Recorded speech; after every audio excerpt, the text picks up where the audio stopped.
Laymen's evangelical fellowship స్థాపకులు ఎన్ దానియేల్ గారు 1955వ సంవత్సరం మే 13వ తేదీన చేసిన ప్రసంగము. మత్తయి సువార్త 2వ అధ్యాయము 2వ వచనము. యూదుల రాజుగా పుట్టినవాడెక్కడ ఉన్నాడు? తూర్పు దిక్కున మేము ఆయన నక్షత్రము చూచి ఆయన్ను పూజింపవచ్చితమని చెప్పిరి. యేసును లేక సత్యమును నాశనము చేయుటకై నీవు చేయు ఏ ప్రయత్నమైనను నిన్ను నాశనము చేయును. నీవు సత్యమును తెలుసుకున్నప్పుడు దేవుని యొద్దకు వెళ్ళి, ప్రభువా, సత్యం ప్రకారం జీవించుటకు నాకు సహాయం చేయము అని అడుగుము. సత్యమే క్రీస్తు మరియు క్రీస్తే సత్యం. ఈ విధంగా నీవు ప్రార్థించున్నప్పుడు ఒక దైవికమైన స్వభావం నీలోనికి వస్తుంది. ఆయన స్వభావం నీకు వచ్చేంత వరకు యేసు సంతోషముగా ఉండడు. క్రైస్తవ జీవితము ఒక స్వచ్ఛందమైన జీవితం. 40 సంవత్సరాల క్రిందట నేను యేసును కనుగొన్నాను. ఈ సంవత్సరాలన్నింటిలో ఆయన నన్ను కాపాడాడు. మనము మార్పు చెందిన సమయంలో మన హృదయాల్లోని క్రింద భాగాల్లో ఉన్న రంధ్రాలన్నీ నిలిపివేయబడతాయి. అప్పటి నుండి మనం వాక్యమును పట్టుకుంటాం. అయితే మన పాత్రల యొక్క ప్రక్క భాగాల్లో కూడా రంధ్రాలున్నాయి. ఇవి కూడా నిలిపివేయబడవలసి ఉన్నవి. దీని కొరకు మనకు ఎక్కువ యేసు అవసరమై ఉన్నాడు. నీవెక్కువగా క్రీస్తును వెదకుచూ ఇక్కడకు వచ్చావా? ఆయన ప్రక్కన ఉన్న రంధ్రములను నిలిపివేయును. యేసు మనలను వెదకుచూ లోపలికి వచ్చును. సినిమాకు వెళ్ళట చాలా సులభం. మార్గ మధ్యంలో పెద్ద ఆటంకాలను మనం ఎదుర్కొనం. అయితే మనం యేసును ఎదుర్కొనవలనని కోరినట్లయితే మార్గ మధ్యములో నీవు ఆటంకాలను ఎదుర్కొంటావు. ఆటంకాల్లో డబ్బు ఒకటి, అనారోగ్యత మరొకటి, ఇంకా తల్లిదండ్రుల అయిష్టత మొదలైనవి. కాబట్టి ఆటంకములను బట్టి మనం సత్యమును విడిచిపెట్టరాదు. యూదా మరియు హేరోదు వారిని వారు నాశనం చేసుకున్నారు. మానసికమైన వేదాంతము నిన్ను గమ్యం చేర్చలేదు. మనం యేసును నమ్మి వెదకవలసి ఉన్నాము.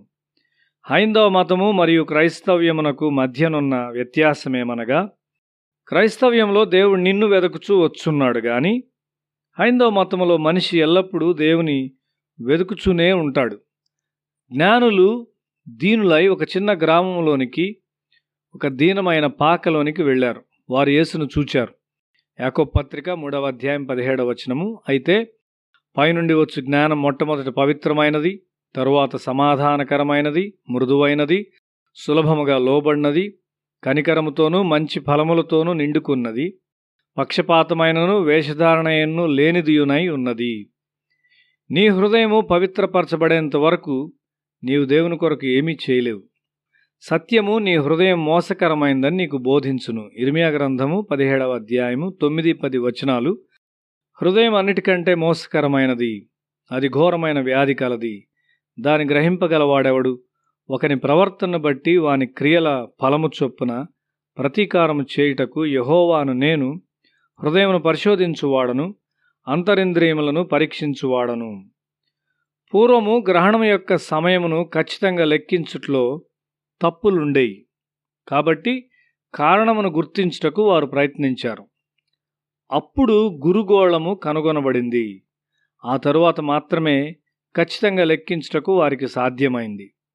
నీ హృదయంలో దాచబడిన పాపము నిలిచి ఉంటే అవి నిన్ను గందరగోళపరిచి దేవుని కొరకైనా నీ ప్రయోజకత్వాన్ని పోగొట్టుకున్నట్లు చేయును.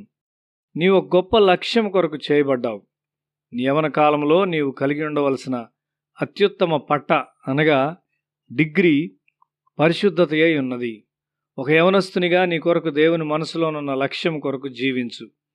తన ప్రజల కొరకైన గొప్ప విడుదల తన ద్వారా ఇవ్వబడినని మోషేకు బయలుపరచబడింది. రోమాపత్రిక 8వ అధ్యాయము 14-16 వచనాలు. మనం ఇంకా దాసులము కాము గాని ఒక పరలోకపు తండ్రి యొక్క కుమారులము. యవనస్తులముగా మన ఆత్మీయ జీవము వృధా చేయు చాలా రంధ్రములను మన పాత్రలో మనం కలిగి ఉన్నాం. లోకం యొక్క నాశనములో మన జీవితము శూన్యతను పొందుకుంటుంది. అయితే దేవుని ప్రేమ ఇంకా నిన్ను వెదకుచు నిన్ను కౌగిలించుకోవాలని వేచియున్నది. ఈ జ్ఞానులైన మనుష్యులు భూ సంబంధమైన లాభం కొరకు యేసును ఆరాధించుటకు రాలేదు. క్రీస్తు వారిని ఆకర్షించాడు. వారు దేవుని ఆత్మ ద్వారా నడిపించబడినారు. దేవుని ఆత్మ తప్పు లేకుండా నిన్ను నడిపించును. దేవుని చిత్తంలో ఉన్న ఒక మనిషి దేవుని కొరకు ఒక బలమైన శక్తిగా ఉండును. దేవుణ్ణి మరియు యేసుక్రీస్తును వెదుకుటకు నీవు వచ్చావా? యేసును దర్శించిన తరువాత వారికి హేరోదు మరియు అతని ఆంక్షలు అవసరం లేదు. వారు పరిశుద్ధాత్మ మీద ఆధారపడ్డారు.